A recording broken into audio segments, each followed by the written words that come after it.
보수와 진보를 넘나든 노정객 이종찬 스토리.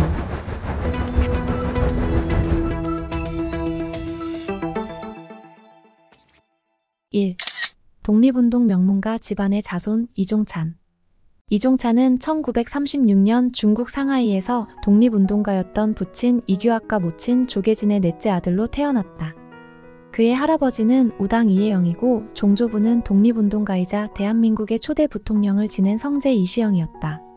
이종찬의 조부 이혜영은 1910년 8월 국권이 강탈당하는 경술국치를 당하자 동년 12월 30일 이혜영 6형제와 가족 그리고 해방시킨 노비까지 약 60명과 함께 한양의 전 재산을 처분하고 만주로 이주하였다. 이때 그의 가문이 처분한 토지가 726필지에 266만 8,335평이었다. 이렇게 마련한 자금은 당시 돈으로 약 40만 원이었다. 당시 민족계 은행 세계은행의 납입 자본금이 32만 5천 원이었으므로 이혜영 일가가 처분한 재산은 최소한 은행 3개를 설립하고도 남는 금액이었다. 1969년 월간 신동아에서는 이를 600억 원으로 추산했고 2015년 추산으로는 공시지가 기준으로 2조 원이 넘었다.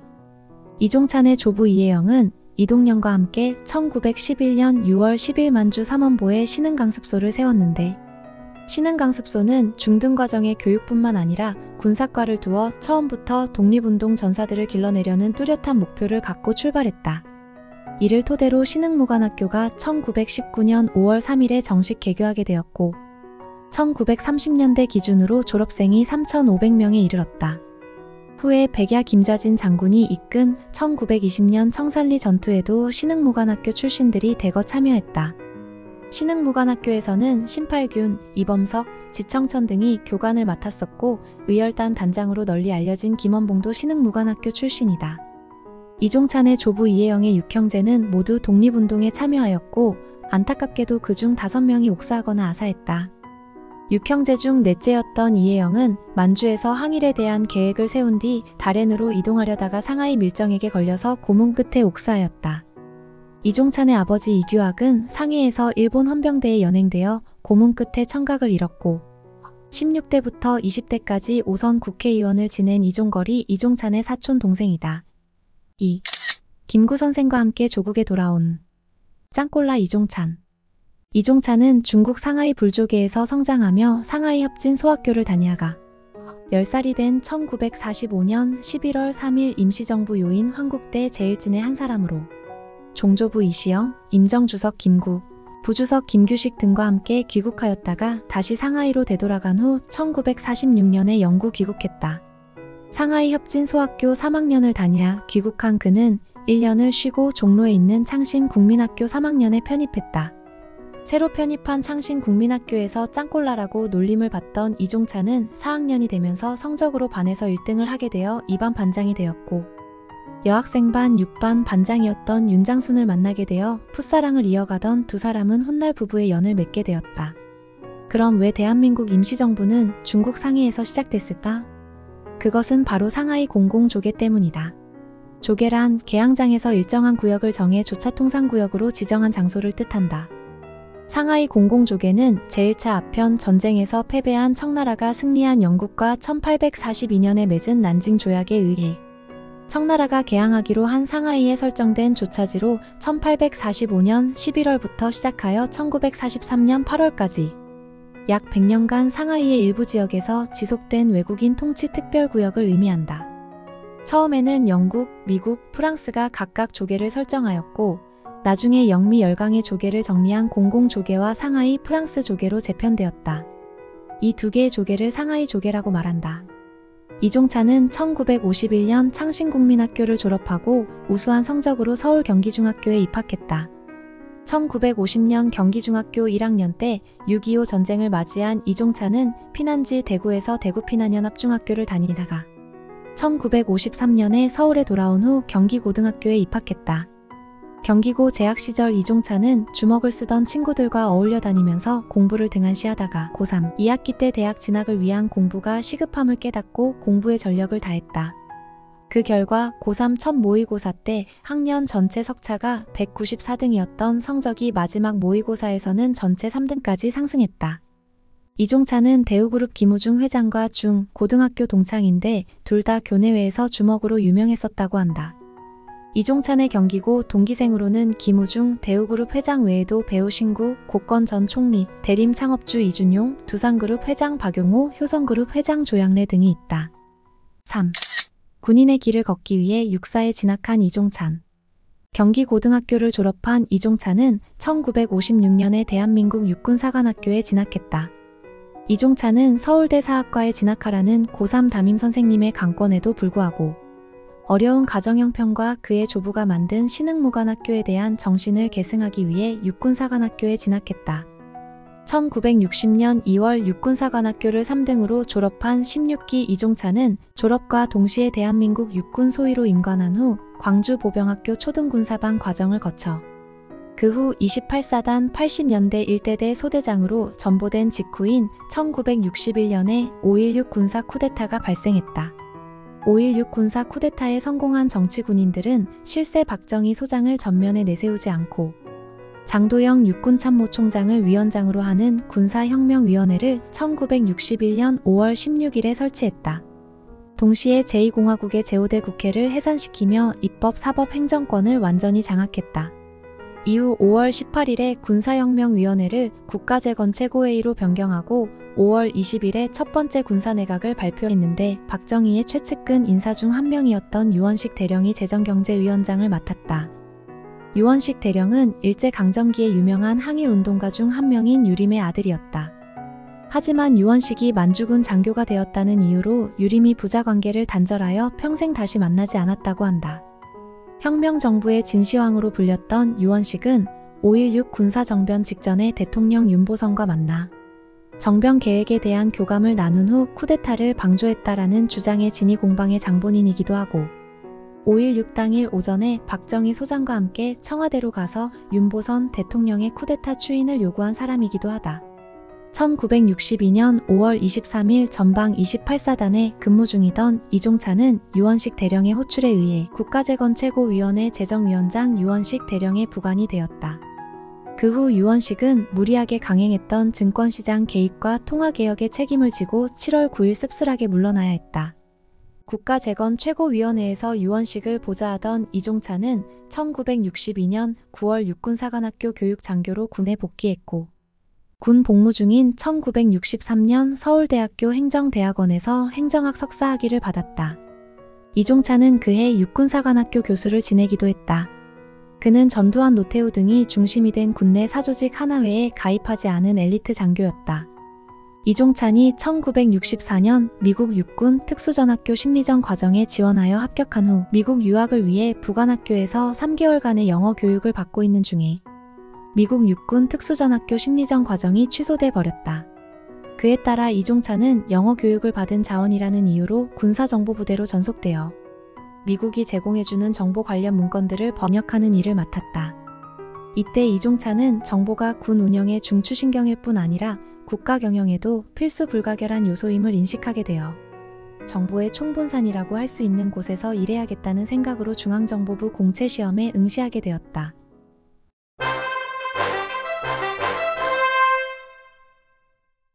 4. 중앙정보부 요원이 된 이종찬.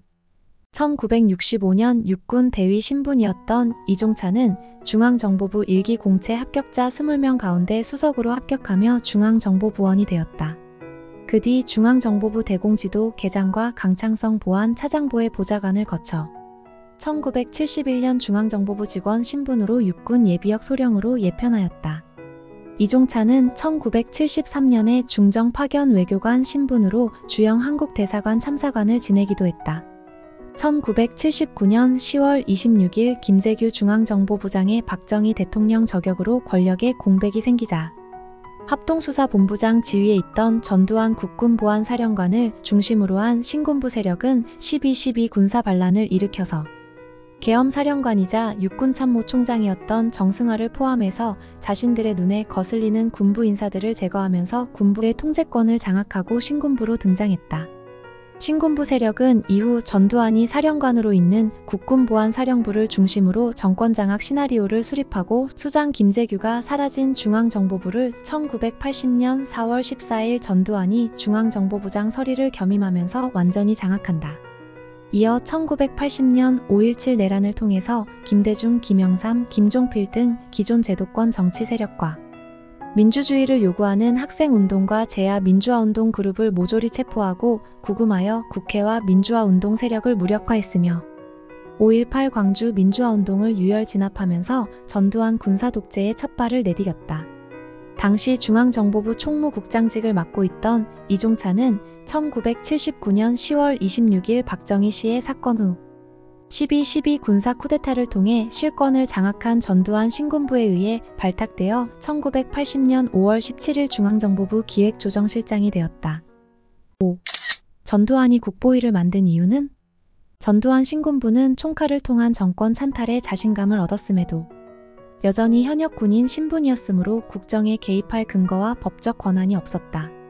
이를 타개할 목적으로 전두환 신군부는 1980년 5월 31일 계엄 업무를 지휘 감독함에 있어서 대통령을 보좌하고 국가를 보위하기 위한 국책사항을 심의한다는 명목으로 임시기구를 설치했다. 그것이 바로 국가보위비상대책위원회, 약칭 국보위였다. 국보위 의장은 대통령 최규하였지만 그는 바지사장에 불과했고 실권은 상임위원장 전두환에게 있었다.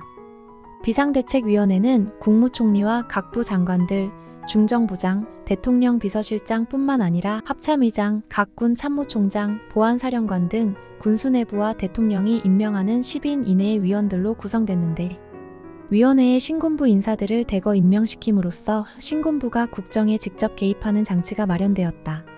서울특별시 종로구 삼청동 중앙교육연수원에 본부를 둔 국보위은 무소불위의 권력을 휘둘렀다. 신군부는 이후 허수아비 최규하 대통령을 퇴진시키고 전두환 본인이 직접 대통령직에 올랐고 국보위를 국가보위입법회의로 개편한 뒤 1980년 10월 27일 8차 개헌으로 제10대 국회와 모든 정당을 해산시키고 국가보위입법회의에 국회의 권한을 부여함으로써 입법권까지 완전히 장악하였다.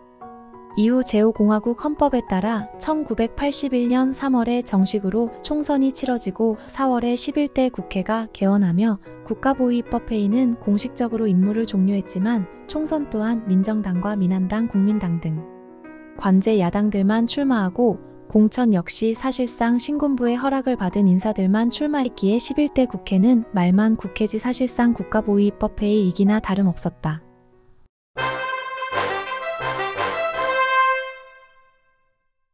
6. 50 민정당 창당의 주역 그리고 정치인이 된 이종찬.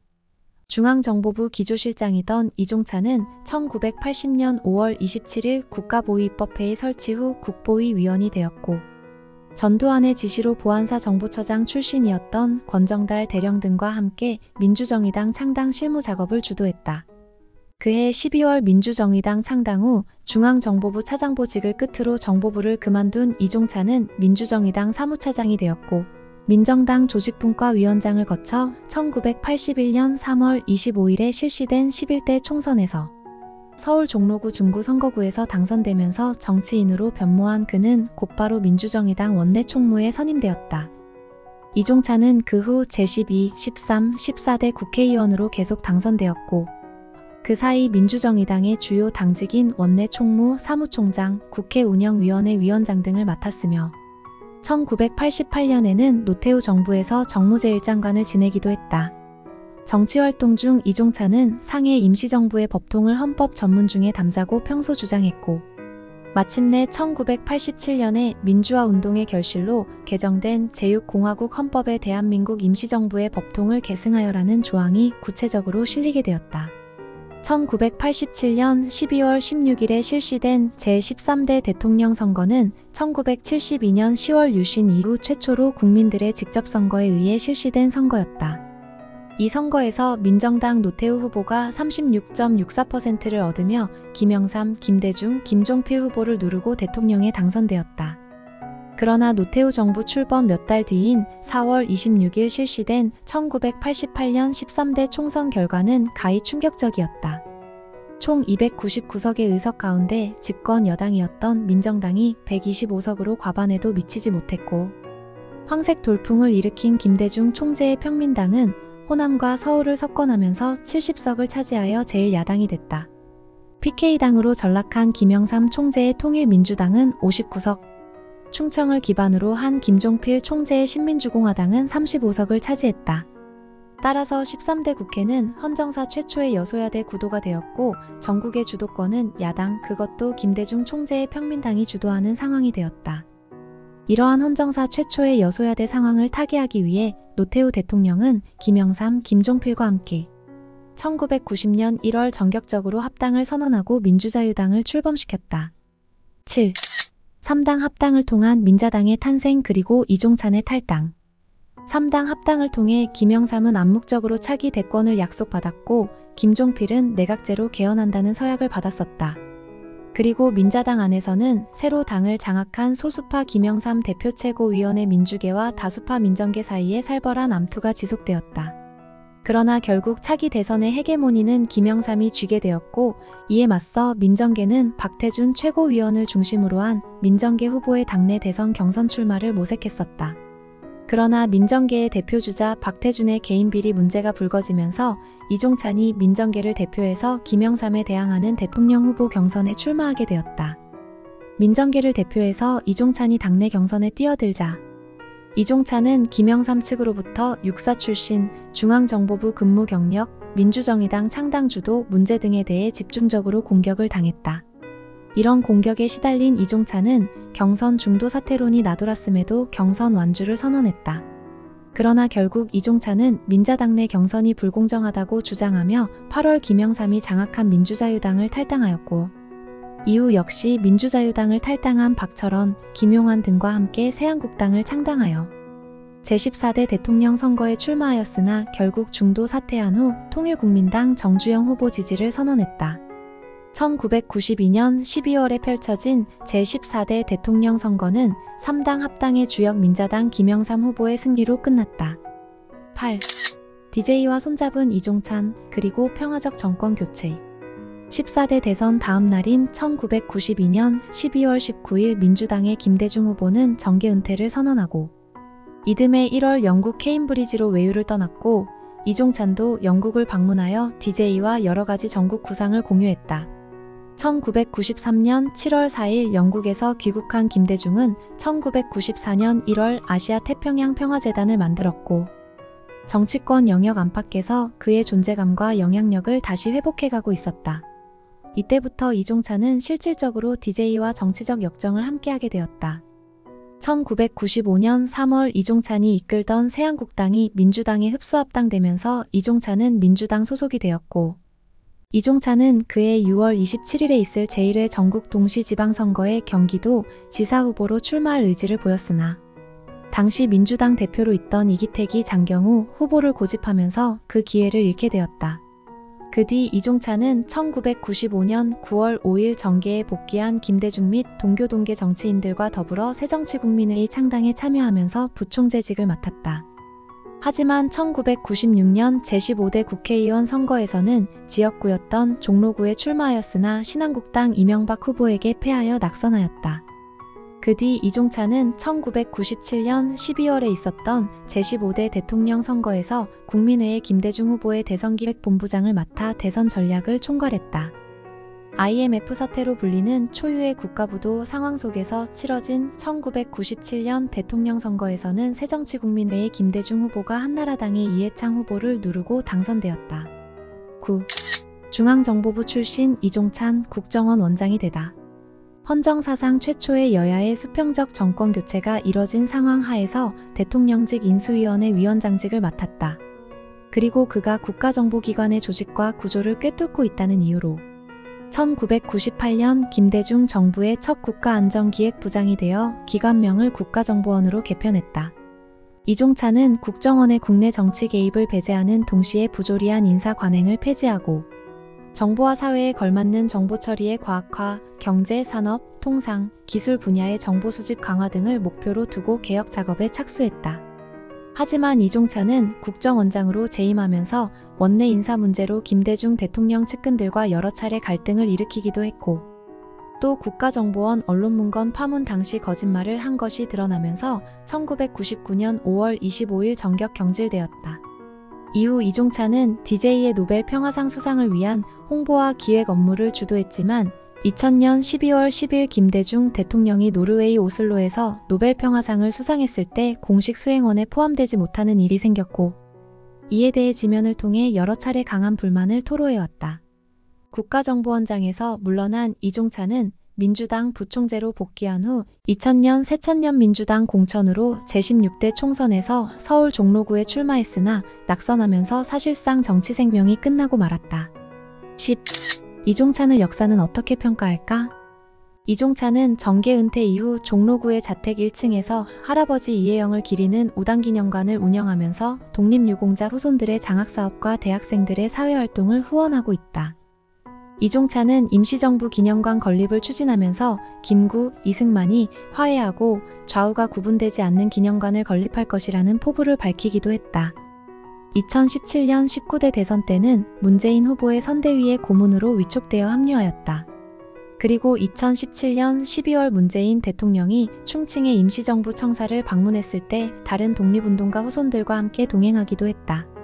이종찬은 2022년 제20대 대통령 선거가 가까워지면서 다시 보수정당 쪽으로 행보를 선회했는데, 아들 이철우 교수와 어린 시절부터 중마고우였던 윤석열이 국민의힘 대선 후보가 되자 윤 후보를 지지하는 시국선언에 참여했고 사실상 윤석열 후보의 멘토 역할을 했다.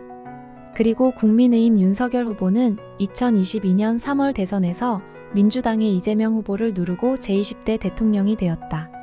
2023년 3월 이종찬은 할아버지 이혜영이 일제의 모진 고문에 의해 돌아가셨고 아버지 이규학도 고초를 당한 것을 알고 있기에 독립운동가의 후손으로서 일본의 본능적인 적대감 같은 것이 있다고 말했다.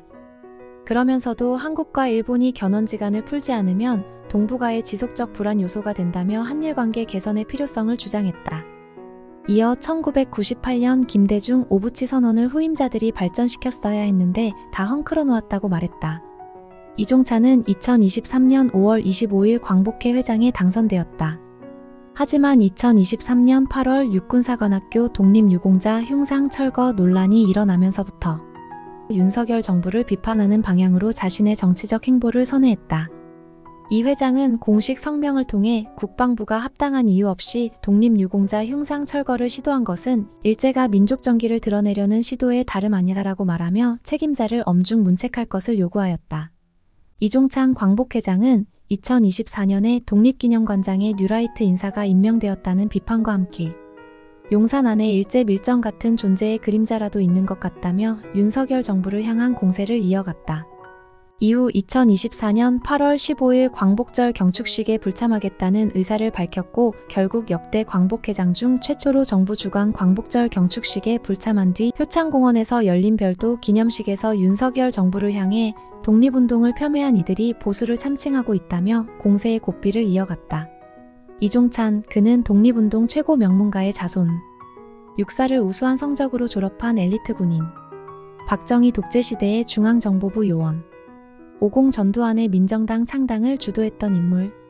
그럼에도 당내에서 가장 온건한 정치인이자 야당 정치인들과 말이 가장 잘 통했던 대화와 협상의 정치인. DJ의 평화적 정권 교체에 일조한 인물. 그리고 다시 보수정당 후보였던 윤석열 후보를 지지했으나 윤석열 정부의 항일 역사인식에 반기를 든 인물이다.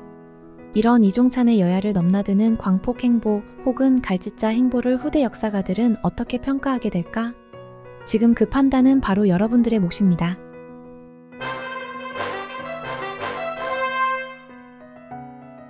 재미있는 이종찬 이야기를 시청해주셔서 감사합니다.